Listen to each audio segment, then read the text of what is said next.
really all about how much Jesus loves us and how God sent him to rescue us.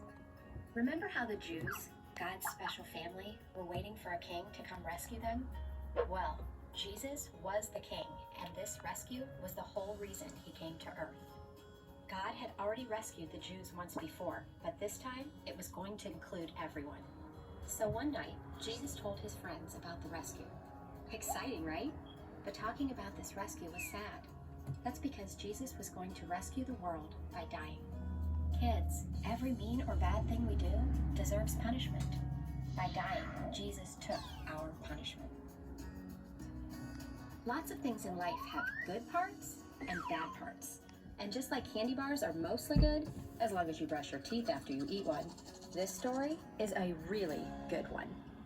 Anyway, talking about the rescue made Jesus sad, since he didn't really want to die. Thankfully, we can talk to God when we're sad, so Jesus took a few friends into a garden to pray. In the garden, a guy named Judas, who people thought was Jesus' friend, came with some people to help arrest Jesus. The soldiers made fun of the idea that Jesus was a king. They put a crown of thorns on his head and nailed him to a cross. Once Jesus was up on the cross, the sun stopped shining for 3 whole hours in the middle of the day. But those soldiers kept right on making fun of him. They said, "If you're really God's son, why don't you just call on some angels to save you?" Jesus could have called on angels to save him, but he loved us so much that he wanted to rescue us. So instead, he prayed to God, "Father, I place my life into your hands." At that moment, Jesus died.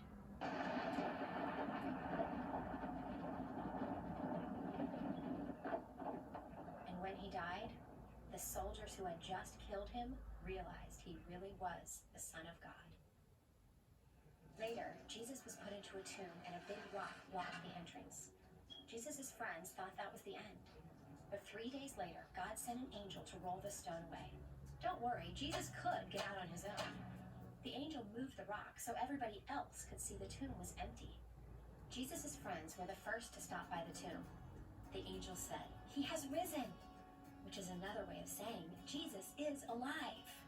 Nobody could believe it. Jesus took our punishment and then proved he really is the Son of God by coming back to life. Now, if we choose to follow Jesus, God forgives us for all the wrong things we do because Jesus already took. That was a long-ass nap. It's April!